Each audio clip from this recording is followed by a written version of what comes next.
The stars had never seemed so close until humanity built the Henderson Drive. It was the year 2247, when Captain Daniel Brooks stood on the bridge of the horizon's edge and watched the impossible become reality. The ship moved faster than light itself and carried with it the hopes of 12 billion humans who waited back home. This was the moment they had dreamed about for generations. First contact with alien civilizations, a chance to join the greater galactic community and prove that humanity belonged among the stars. The crew worked with quiet efficiency around him. Lieutenant Katie Morgan monitored the tactical displays with sharp eyes that missed nothing. Commander Peter Grant coordinated with engineering, where Marcus Webb kept the revolutionary drive running smoothly. Dr. Amy Sullivan studied every sensor, reading and prepared herself to meet species that existed only in human imagination until now. They were the best Earth had to offer, and they knew the weight of responsibility on their shoulders. The Apex Concordia appeared on their screens like a jewel floating in the void. The space station was massive beyond anything humanity had constructed.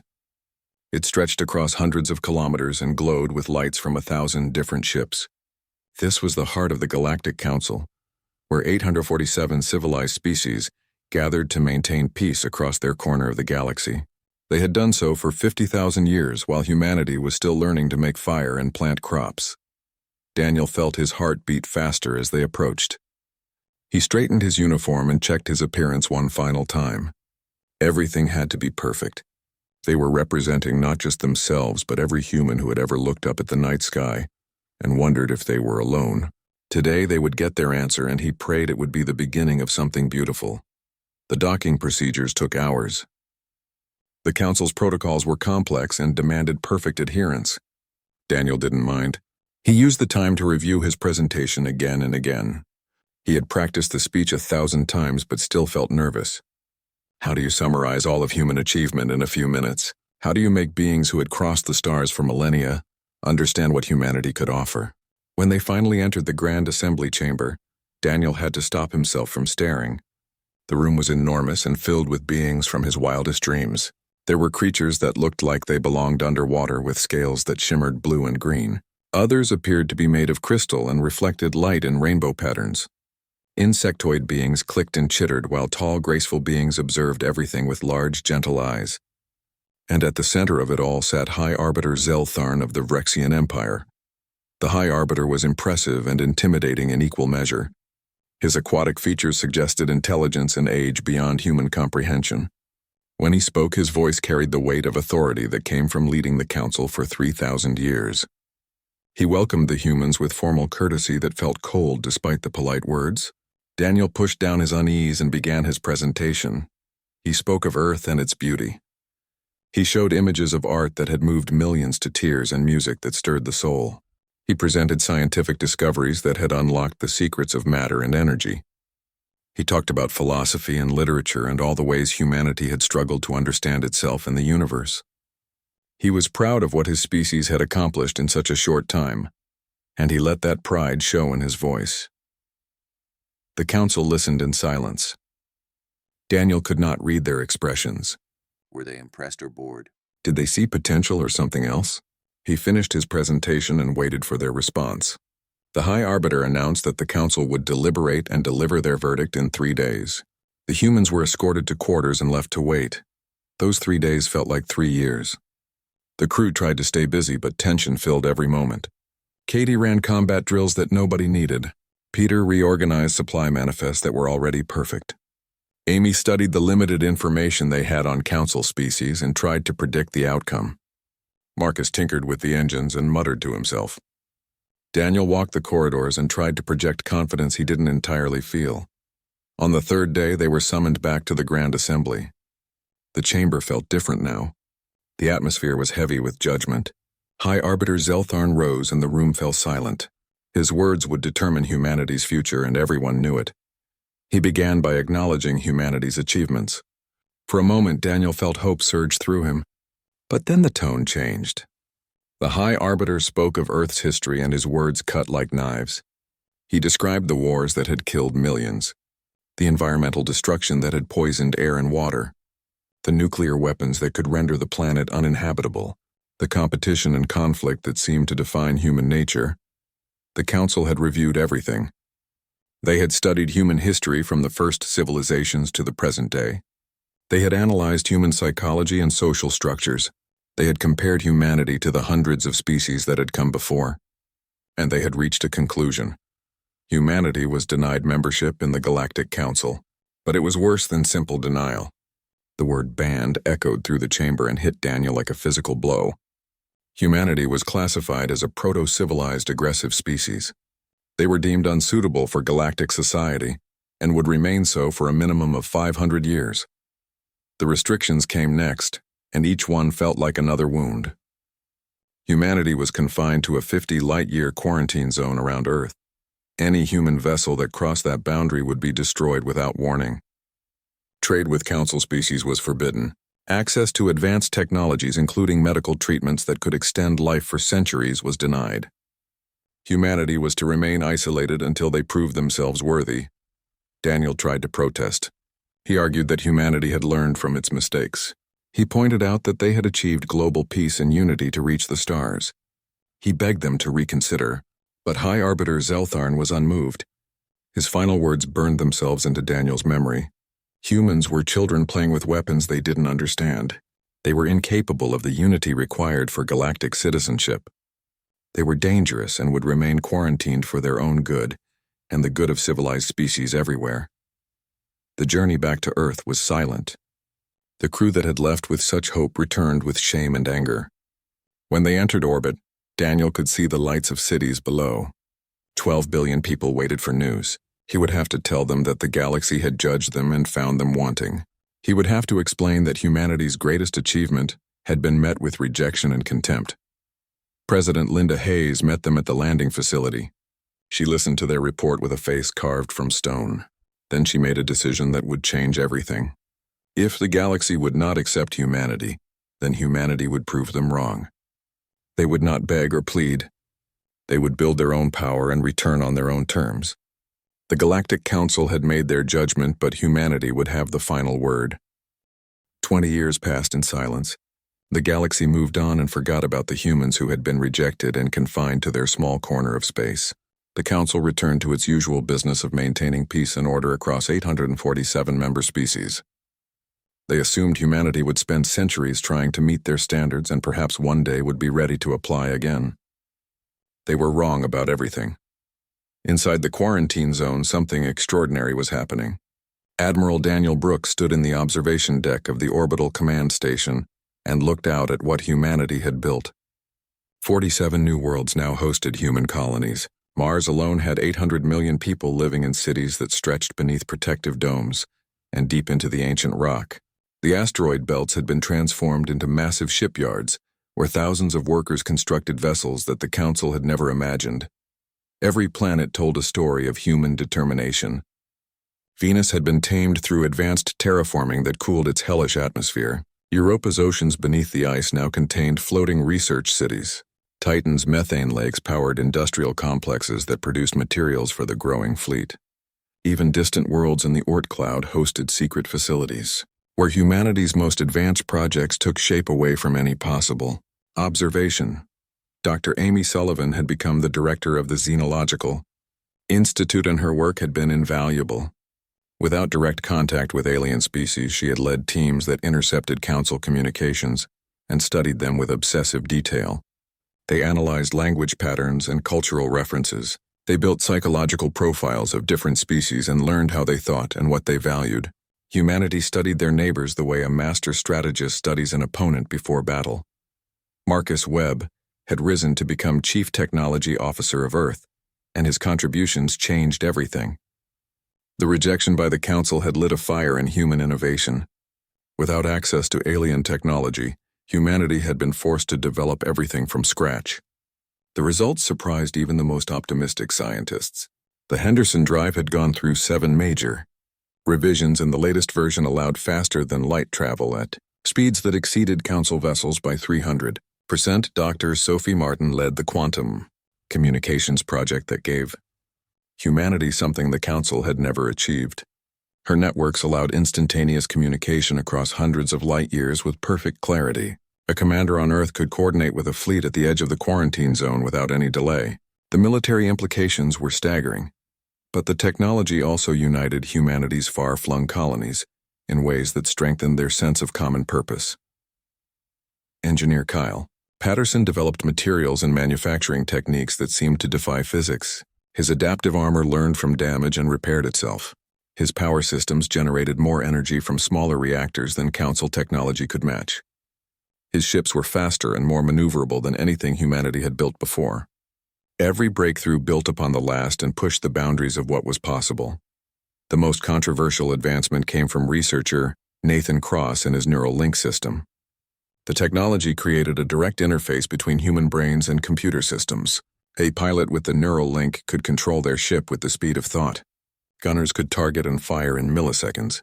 Entire crews could coordinate with a precision that seemed almost telepathic. The Council considered such augmentation unethical and banned it among member species. Humanity saw it as the next step in their evolution and embraced it without hesitation. Katie Morgan had become Fleet Admiral and commanded respect from every person who served under her. She had spent 20 years building and training a military force that existed in secret. The facilities in the Oort cloud constructed vessels away from any sensors that might penetrate the quarantine zone. Her fleet grew slowly and carefully, with every ship incorporating the latest technologies, and every crew trained to levels of excellence that bordered on fanatical. The flagship was named Defiance and commanded by Captain Ryan Cole. He was young but brilliant with an instinct for tactics that impressed even veteran officers. His crew included Lieutenant Megan Torres, who handled weapon systems with deadly efficiency. Commander Alex Chen managed strategic operations and seemed to think 3 moves ahead of everyone else. Dr. Benjamin Foster served as science officer and had a gift for finding practical applications for theoretical discoveries. Together, they represented the best of a new generation that had grown up under the shadow of rejection and burned with desire to prove humanity's worth. The fleet numbered 500 warships, with 2,000 support vessels. Each ship was sleek and deadly with design philosophies that reflected human thinking rather than Council traditions. They incorporated stealth systems that made them nearly invisible. Their weapons could strike from ranges that would surprise Council forces. Their defenses layered shield technology with adaptive armor and electronic countermeasures. Most importantly, they carried swarms of autonomous drones controlled by advanced artificial intelligence that could overwhelm enemy targeting systems.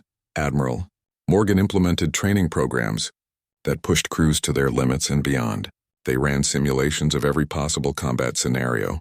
They studied Council tactics from 50,000 years of military history. They practiced coordination until entire battle groups moved like single organisms. They prepared for the day when humanity would step back onto the galactic stage and demand the recognition they had been denied. President Jason Mitchell had succeeded Linda Hayes and inherited her determination. He convened the Federation Council to make a decision that would determine humanity's future. 50 years had passed since the rejection. The quarantine zone now contained 37 billion humans across 52 colonized worlds. Every projection had been exceeded. Every goal had been achieved ahead of schedule. The question was simple. Was humanity ready? The debate lasted for weeks. Some argued for caution and suggested another century of preparation would guarantee success. Others pointed out that waiting served no purpose. Humanity had proven itself in isolation. They had built an empire that rivaled anything the Council controlled. They had technologies that would shock the galaxy. Most importantly, they had earned the right to stand as equals rather than supplicants begging for acceptance. Admiral Brooks spoke with the weight of his years and experience. He had been there for the rejection and carried those scars. But he had also watched humanity transform itself through sheer determination. He believed they were ready, and his voice carried influence that swayed many who were uncertain. Admiral Morgan presented detailed analysis of military capabilities and assured the Council that humanity could defend itself against any response. The scientists showed technological achievements that exceeded Council standards in multiple areas.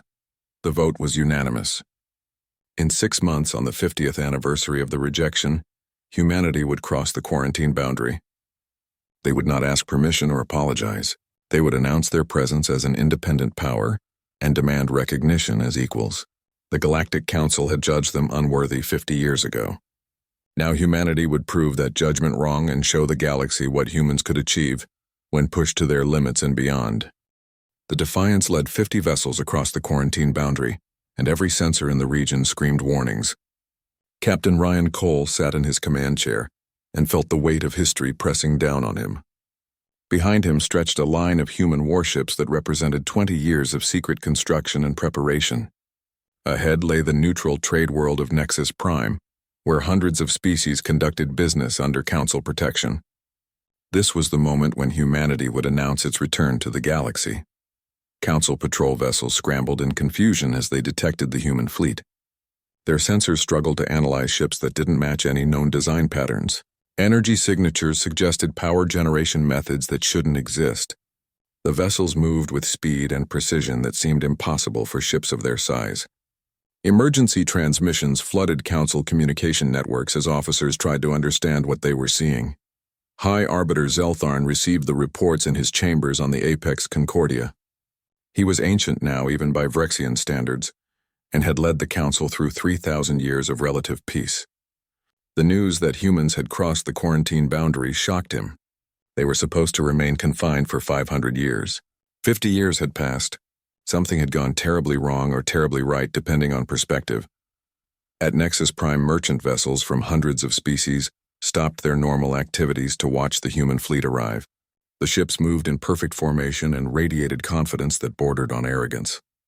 They took up position in orbit and made no aggressive moves, but their very presence represented a challenge to Council authority. Station Control tried to hail them and demand explanations. The response came not from Captain Cole, but from someone far more important. Ambassador Claire Newton appeared on every communication channel simultaneously. She was poised and professional with a voice that carried conviction. Behind her stood Fleet Admiral Katie Morgan in full military dress. The message they broadcast was not a request but a declaration. Humanity announced the formation of the Terran Commonwealth, comprising 52 worlds and 37 billion citizens. They sought neither Council membership nor permission to exist. They demanded recognition as a sovereign power with full rights to exploration and trade and self-defense. The words echoed across Nexus Prime and were immediately transmitted throughout Council space. Species that had never heard of humanity suddenly learned that the banned species had not only survived isolation, but had thrived. The announcement was bold and direct and left no room for misinterpretation. Humanity was done asking for acceptance. They were taking their place among the stars whether the Council approved or not. The Council's response came swiftly. A battle fleet of 200 vessels arrived at Nexus Prime within hours. War Master Kralvex of the Klaxar Hive commanded the force with authority earned through centuries of military service. The Klaxar were insectoid warriors whose battle doctrine had been refined over millennia. They had maintained galactic peace through overwhelming force and perfect discipline. Kralvex had never lost a battle and did not intend to start now. His message to the human fleet was simple and direct. Retreat immediately back across the quarantine boundary or face complete destruction. He gave them 1 hour to comply. The transmission included tactical displays showing the positioning of his forces. 200 warships against 50 human vessels. The math seemed obvious. Any species would retreat when faced with such overwhelming superiority. But humans were not any species. Captain Cole received authorization from Admiral Morgan. In response to the ultimatum, the Defiance deployed 5,000 autonomous drones in a defensive sphere around the human fleet. The small craft moved with impossible precision. Each drone was linked through quantum communication networks and controlled by advanced artificial intelligence. They functioned not as individual units but as a single coordinated organism. The display was meant to show the Council that humanity had capabilities they had never encountered. Kralvex interpreted the deployment as an act of aggression. Council doctrine was clear. Unauthorized military forces that refused lawful orders would be engaged and destroyed. He had given the humans their chance to retreat peacefully. They had responded with a show of force. Very well. They would learn what happened when primitive species challenged the established order. The Klaxar fleet opened fire. Energy weapons lit up the void as 200 ships unleashed devastating barrages. Their formation was textbook perfect with overlapping fields of fire that left no gaps for enemies to exploit. This was how the Council had fought for 50,000 years. Overwhelming firepower delivered with mathematical precision. It had always worked before. But the human drones didn't fight like anything the Council had faced. They didn't hold formation or follow predictable patterns. Each drone analyzed threats in real time and adapted its behavior. When Council ships targeted one drone, 5 others would exploit the momentary vulnerability of the firing vessel. They moved in 3 dimensions with speed that pushed the limits of physics. They struck at weak points with precision that suggested intimate knowledge of Council ship design. The battle lasted 7 minutes. Not a single human vessel took serious damage. 14 Council ships were disabled by strikes that destroyed weapons and engines, while carefully avoiding areas that housed crew quarters.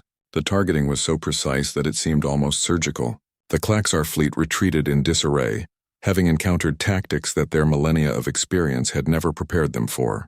Kralvex transmitted emergency reports to the High Arbiter and struggled to explain how such a small force had defeated his fleet. The battle was recorded by sensors across Nexus Prime and immediately became the most transmitted event in galactic history. Species that had lived under Council protection for thousands of years watched in amazement. The humans who had been banned as primitive warmongers had defeated a Council fleet without destroying it. The restraint was almost as impressive as the victory. Humanity could have killed thousands, but chose instead to disable and humiliate. High Arbiter Zeltharn convened an emergency session of the full Council. Representatives from 847 species gathered and the chamber erupted in chaos. Everyone had questions. How had humanity advanced so rapidly? How had intelligence failed to detect their preparations? What were these technologies that seemed to exceed Council capabilities in multiple areas? Most importantly, what should the Council's response be? Factions emerged immediately. The militaristic Vrexians demanded a full-scale military response. The humans had challenged Council authority and must be crushed as an example. Gather a fleet of thousands. Destroy their colonies. Show the galaxy what happened to species who defied the established order. The Klaxar supported this position despite their defeat.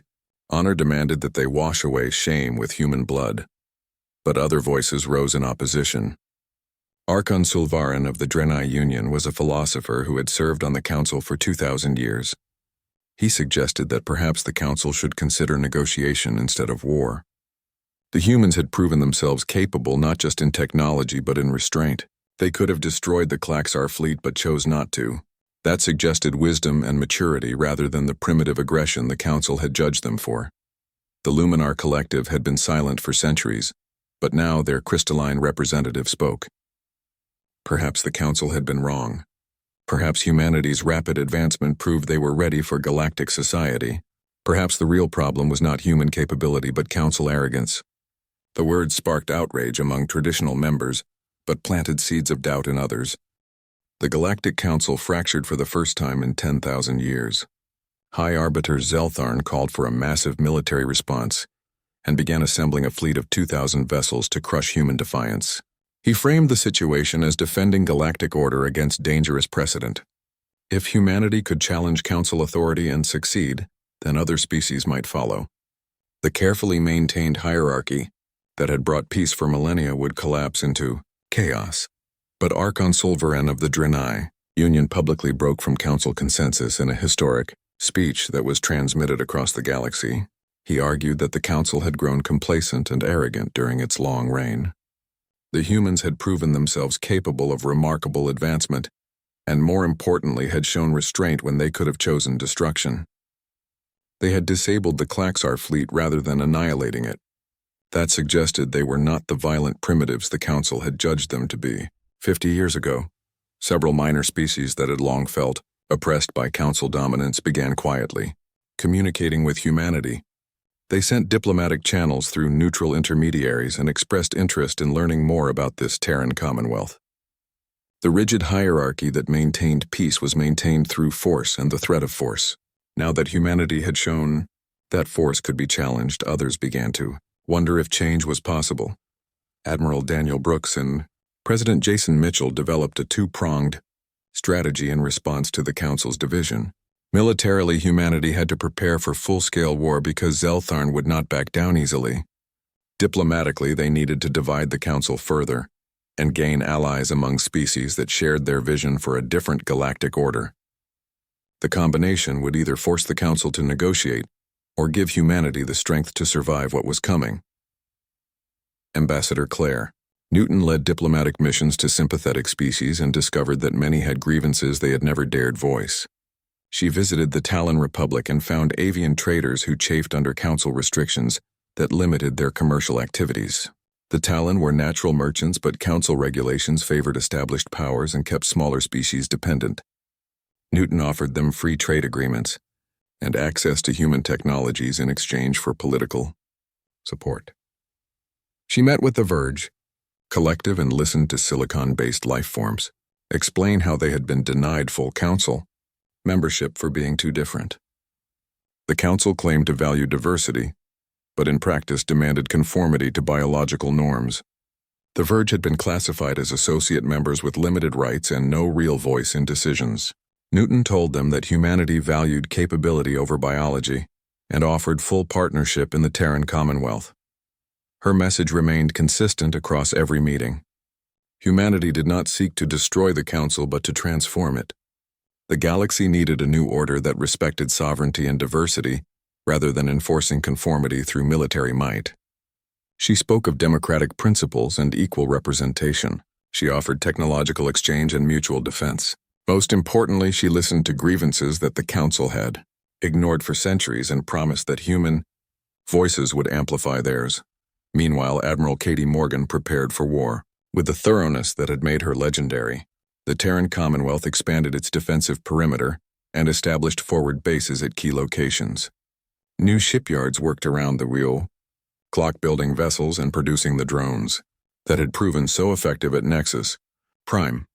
Dr. Sophie Martin developed sensor networks that gave humanity unprecedented intelligence on council fleet movements and allowed them to track the massive armada Zeltharn was assembling.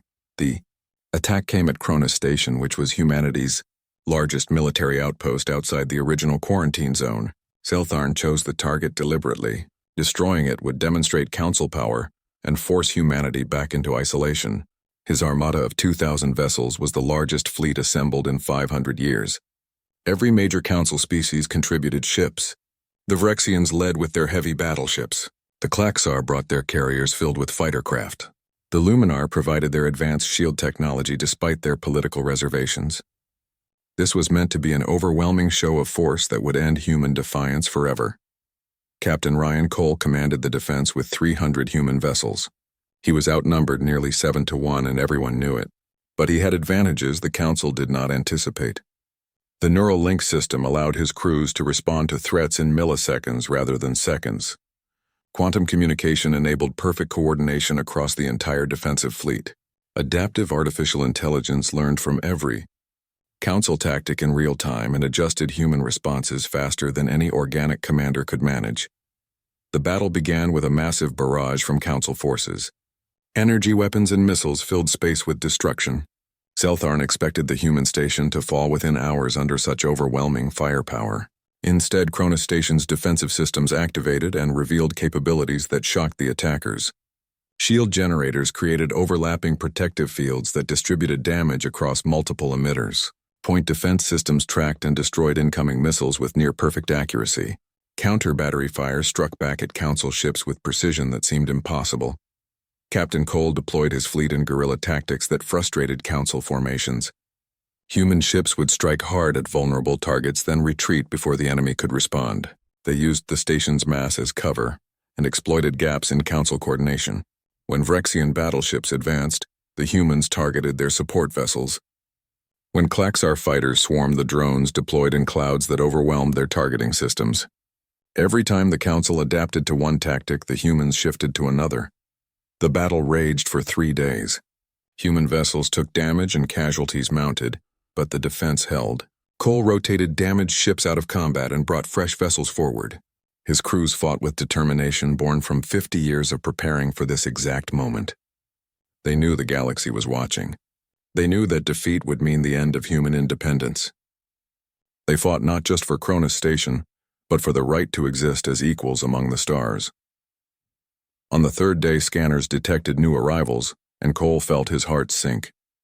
More enemy reinforcements would break the defense, but the identification signals were not council vessels. Admiral Morgan arrived with human reinforcements and ships from the Talon Republic and the Verge Collective and 6 other species. Ambassador Newton's diplomacy had borne fruit. The non-council forces joined the battle, and suddenly the tactical situation shifted dramatically. The arrival of alien vessels fighting alongside humanity stunned Zeltharn. His fleet had been prepared to crush human defiance, but now faced a coalition of species with diverse capabilities. The Talon brought stealth technology that allowed strikes from unexpected angles. The Verge contributed energy weapons that bypassed Council shield frequencies. Other species added their own unique advantages and forced the Council forces to fight on multiple fronts simultaneously. Faced with mounting losses and the political disaster of fighting multiple species, Zeltharn made the hardest decision of his long life. He ordered a retreat. The Council fleet withdrew in disorder while human forces held their positions. Cronus Station stood battered but unbroken. More importantly, the galaxy had witnessed something unprecedented.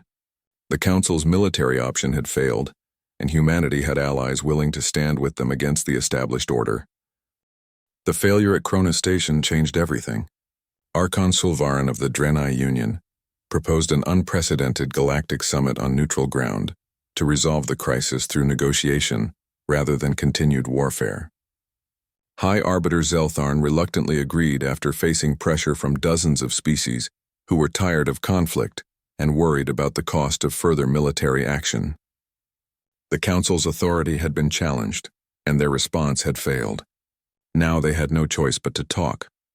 President Jason Mitchell led the human delegation accompanied by Admiral Daniel Brooks and Ambassador Claire Newton and Dr. Lucas Henderson. They arrived not as supplicants hoping for acceptance, but as representatives of a sovereign power that had earned its place through strength and determination. Their ship landed on the ancient world of Viridian, which was sacred to dozens of religions across the galaxy, and had been chosen specifically because no single species could claim advantage there. The summit convened in a massive chamber that had been constructed specifically for this historic gathering. Over 400 species sent representatives, and the room buzzed with countless languages and the sound of translation devices working overtime. The agenda was simple but revolutionary. The structure of galactic governance would be discussed and potentially redesigned. Everything that had existed for 50,000 years was suddenly open to question.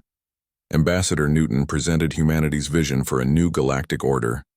She spoke with passion and clarity about replacing the Council's hierarchical structure with something more democratic. She proposed the Galactic Assembly, where all species would have representation regardless of their size or power. The proposal included provisions for member sovereignty and regulated but free trade and collective defense against external threats and technological exchange between species willing to share. Most importantly, it banned interference in the internal affairs of member species and eliminated the concept of quarantine zones for developing civilizations. The proposal was radical and challenged every assumption that had governed galactic civilization. The powerful species, including the Rexians and Klaxar, responded with outrage. They had maintained order for millennia and saw humanity's suggestions as a recipe for chaos. How could species with vastly different capabilities and levels of development function as equals? How could decisions be made when every minor species had a voice? The system had worked for 50,000 years and should not be abandoned because one upstart species had managed to build a fleet. But the minor species reacted very differently. For the first time, someone was proposing that they have real voices in galactic affairs. The Talon and Verge and dozens of others who had lived under Council dominance without real representation were electrified. They spoke up in support and shared grievances that had been suppressed for generations. The chamber erupted in debate as the careful hierarchy that maintained order began to crack under pressure from below. High Arbiter Zeltharn rose to make his final argument for maintaining the old order. He spoke with the weight of 3,000 years of leadership and 50,000 years of Council history behind him. He described the achievements of the Council and the peace it had maintained and the countless wars it had prevented. He admitted that mistakes had been made with humanity, but argued that the alternative to strong central authority would be disaster. He painted a vision of a galaxy without the Council. The strong would dominate the weak. Wars would consume entire sectors as old grievances erupted into violence. Trade would collapse without neutral arbitration. Technological development would stagnate without coordinated research. Species would retreat into isolation and fear. The suffering would be immeasurable. His speech was powerful and drew on deep knowledge of history. Many species wavered as they remembered the stability the Council had provided. President Mitchell responded not with matching rhetoric but with a demonstration. Dr. Henderson revealed technologies humanity was willing to share freely with all species, regardless of their political alignment. Advanced medical treatments that could cure diseases and extend lifespans, terraforming techniques that could make hostile worlds habitable, quantum communication networks that could unite far-flung colonies, clean energy generation that could power civilizations without environmental damage. The list went on, and humanity made clear that these gifts came with no strings attached. Mitchell explained that humanity was not proposing chaos but cooperation on a foundation of mutual respect. Not domination but genuine partnership. They had proven they could stand as equals militarily at Cronus Station. Now they proved they could lead through generosity and vision. The contrast with Council methods was stark. The old order maintained itself through control and restriction. The new order offered freedom and shared prosperity. The vote took 3 days as delegates consulted with their home governments and debated among themselves. Species formed coalitions and negotiated terms. The powerful council members tried to maintain unity, but cracks appeared as some broke ranks. Finally, the moment came. Each species cast its vote in the ancient chamber while the galaxy watched. 289 species voted for humanity's proposal. 143 voted against. 25 abstained. The Galactic Council was dissolved after 50,000 years. The Galactic Assembly was born. The chamber erupted in celebration and consternation as species processed what had just happened. The old order had fallen not through conquest but through democratic process. High Arbiter Zeltharn sat in silence as the votes were tallied. He had led the council for 3,000 years and watched it maintain peace across countless worlds. Now it was gone, and he had to accept that perhaps his time had passed. In a final act of statesmanship, he rose and formally apologized to humanity for the council's misjudgment 50 years ago. He offered to serve as senior advisor to the new assembly and use his vast experience to help build the new order rather than obstruct it. The gesture earned respect even from those who had opposed him. 10 years passed and the Galactic Assembly transformed galactic civilization. Admiral Brooks stood at the dedication of the Assembly's new headquarters built in orbit around Viridian. The structure was beautiful and symbolic of everything the new order represented. It had been designed through collaboration between 50 species and incorporated architectural elements from hundreds of cultures. At its heart was the Grand Chamber where all member species met as equals to discuss the future. Humanity had become one of the leading voices in galactic affairs not through conquest, but through the respect they earned. Admiral Ryan Cole commanded the Assembly Defense Force, which integrated personnel from dozens of species into truly unified forces.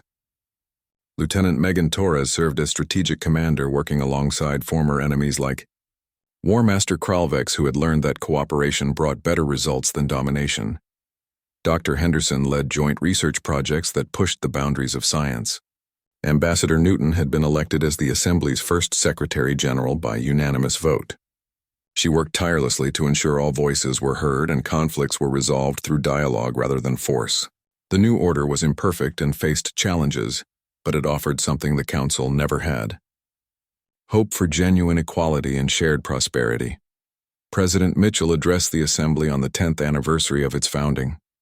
She spoke to representatives from over 400 worlds and reminded them that humanity's greatest achievement was not building a fleet or winning battles. It was proving that change was possible when people refused to accept injustice as inevitable. Humanity had been rejected and humiliated but chose to transform rejection into opportunity to build something better.